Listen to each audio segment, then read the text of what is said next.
नमस्कार दोस्तों, मैं अखिलेश मौर्य आप लोग के समक्ष एक बार फिर से हाजिर हूं एक नए टॉपिक के साथ, एक नए जोश के साथ। आज का जो टॉपिक है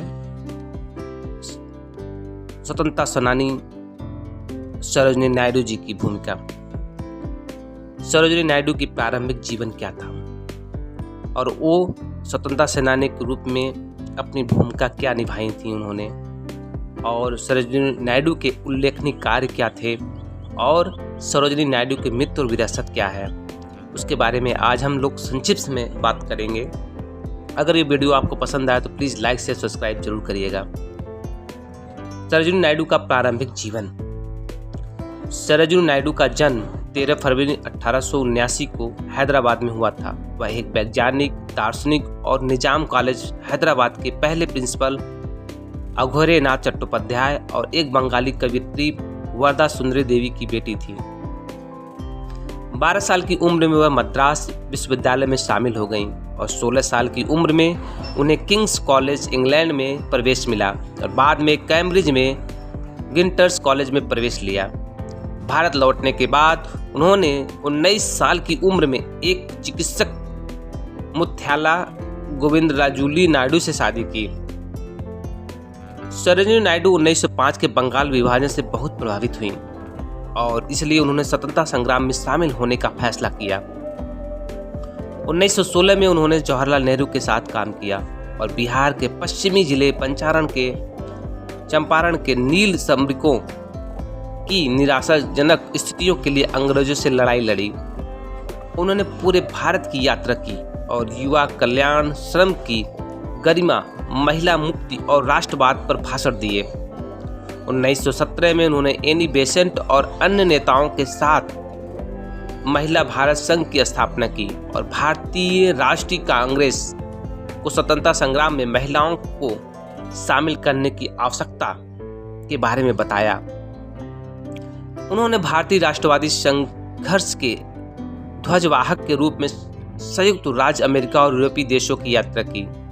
वह 1919 के रोलेक एक्ट के विरोध में महात्मा गांधी के असहयोग आंदोलन में शामिल हुई। उन्होंने साबरमती संधि, खिलाफत मुद्दा, सबने अवज्ञा आंदोलन, मोन्टेग्यू चेम्सफोर्ड सुधार और सत्याग्रह प्रतिज्ञा जैसे अन्य अभियानों का भी समर्थन किया।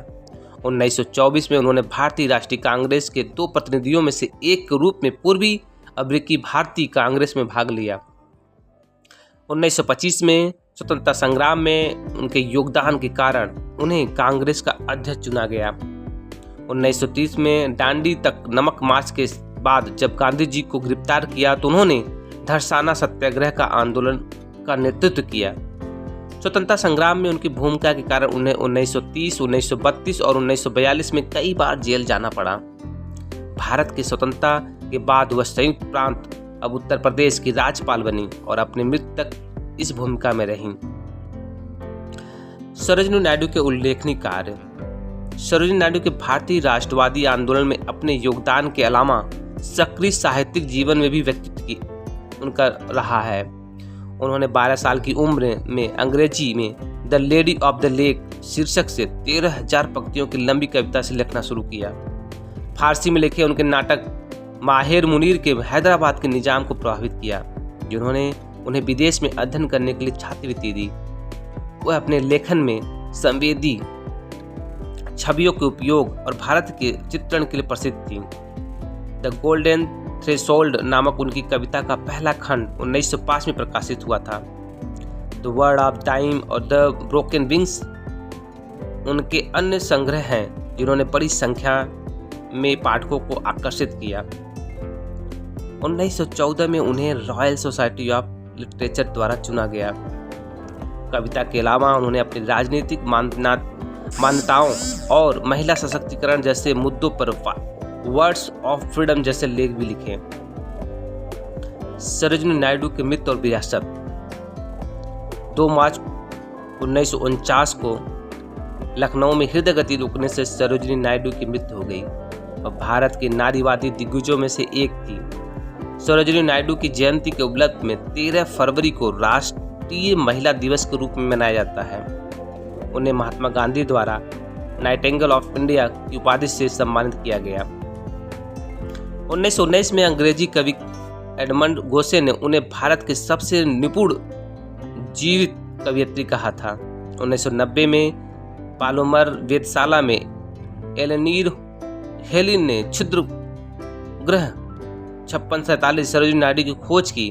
27 अगस्त 2019 को माइनर प्लेनेट सेंटर द्वारा नामकरण द्वारा उद्धरण प्रकाशित किया गया। सरोजिनी नायडू द्वारा महत्वपूर्ण तथ्य: जन्म 13 फरवरी 1879, जन्म स्थान हैदराबाद ब्रिटिश भारत, जन्म नाम सरोजिनी चट्टोपाध्याय के नाम से लोकप्रिय है, भारत कोकिला या भारत की कोकिला। राजनीतिक संबद्धता भारतीय राष्ट्रीय कांग्रेस, मौत 2 मार्च 1949। अगर ये वीडियो आपको पसंद आया हो तो प्लीज़ लाइक शेयर सब्सक्राइब जरूर करें और हमें हमेशा हौसला बढ़ाते रहें और शेयर ज़रूर करें। इससे हमें और ऊर्जा मिलती है और हमें अच्छा लगता है। जय हिंद, जय भारत, वंदे मातरम।